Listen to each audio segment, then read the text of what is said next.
can and you will face rejection if you want to be a music artist working in the music industry. Hey, everybody, my name is Joseph Brooks. I'm an artist manager, a music producer, amongst many other things here in Los Angeles. A lot of people know me for my brand, Red Velvet Studios. And I want to talk about this topic about being rejected. So, if you are an artist, and let's just say, for example, there's lots of different areas where you might face rejection, but let's give a few examples. So it could be that you submitted to a producer, you DM'd them, or you emailed that artist manager, or you submitted your music to that record label, and then you never heard back, never heard anything. And so it can feel like you're just talking to the wall all the time. And I sympathize with that. I know what that's like. I've done those things myself. But now I'm in the position where people are doing those things to me.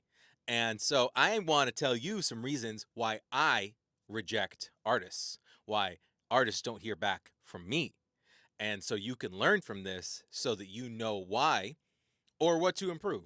So, from the perspective of the record label or from the perspective of the manager, what's it like to receive an email from that artist? Number one, the artist sent me music and I just don't like the music. That's half the battle a lot of the time. I hear music or I hear a voice and I'm like, yeah, this is really bad. I don't like it. Or it might not even be bad. It might just be a genre or a style that I'm not into, that I don't do. It's not the right fit. Um, certain record labels or boutique labels or managers or producers want to work with certain genres. And so if I'm a pop producer and you send me something EDM, you send me this reggae track, you send me this Afrobeat track, I might not be into it because that's not my style. So that doesn't mean that what you're doing is wrong. It just means that you're talking to the wrong person. You sent it to the wrong person.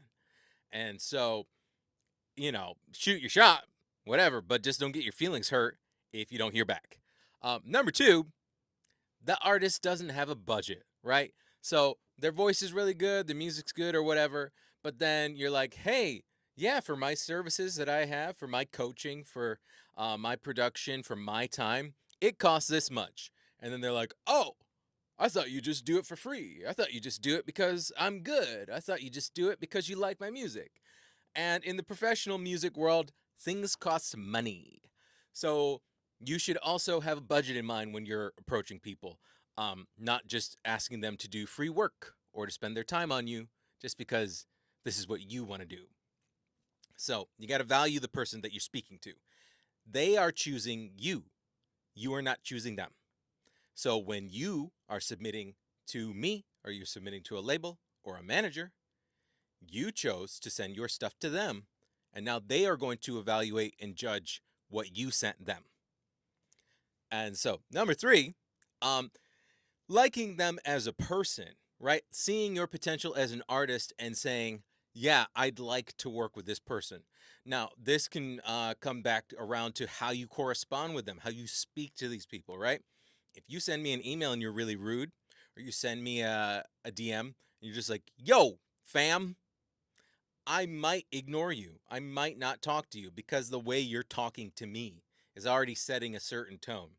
Or if you respond to me and you applied for me to coach you, and then you hit me up with a million questions why you should, pay for it or why you should do it, I'm probably just not going to answer you or I'm just not going to talk to you.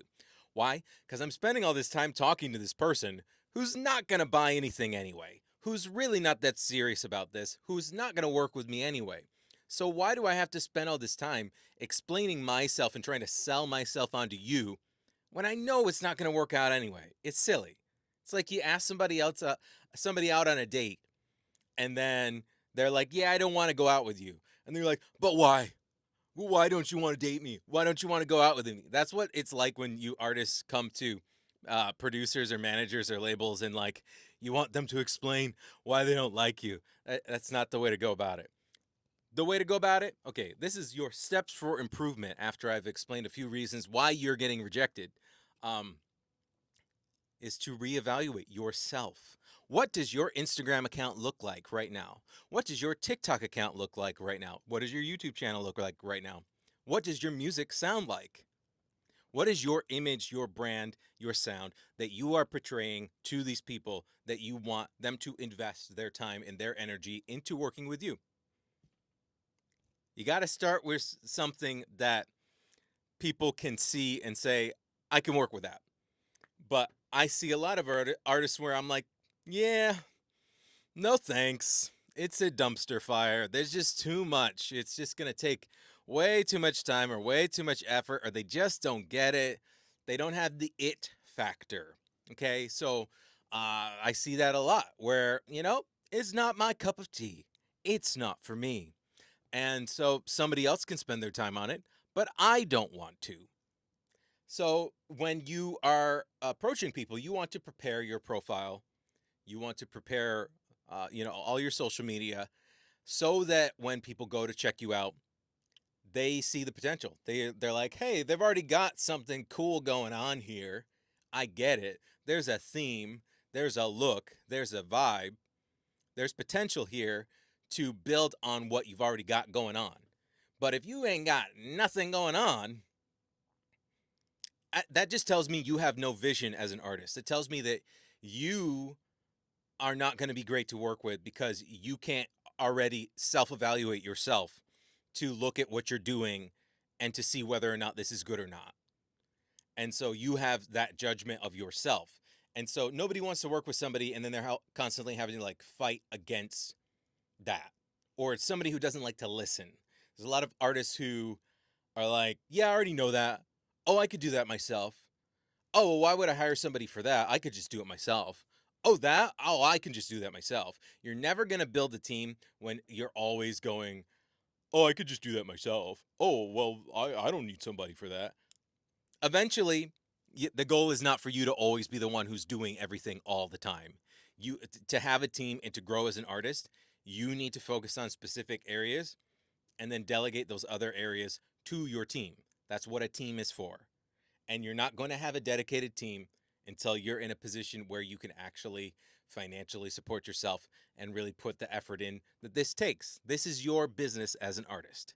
So, when you're starting a business, you're being an artist. Yes, we all love to make art. We all love to make music, but at the end of the day, it's the music business.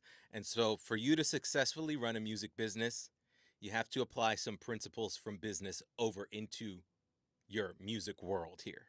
So these are some reasons why artists get rejected and my perspective on it. If you want to get rejected by me, you can send me an email. Who knows? Maybe I'll like it. Maybe I'll like the stuff that you send me. I'm picky because I want to work with artists that are worth my time, that are worth my while, that respect me and respect my value, and who can afford to work with me, and who have, the right mindset is very important. So, if I'm giving you value, I expect, some value from you. And that's the exchange of how we work together. That's a real professional way to work and to build out your team. I'm Joseph Brooks. Thanks for watching this video. I hope some of those tips help you as an artist. So, work on that music, work on the communication, and then work on the people skills. Build up a profile in a brand that is going to be acceptable, where if somebody visits your page, there's something worth listening to, something worth looking at. I'm not expecting them to just take everything from scratch. Don't have a private profile and then submit your music where everybody's got to follow you because you're on private. Don't do that. Have a public profile, have at least like 6 posts of good photos, use your music as the sounds, and at least that's a starting point. Thanks for watching.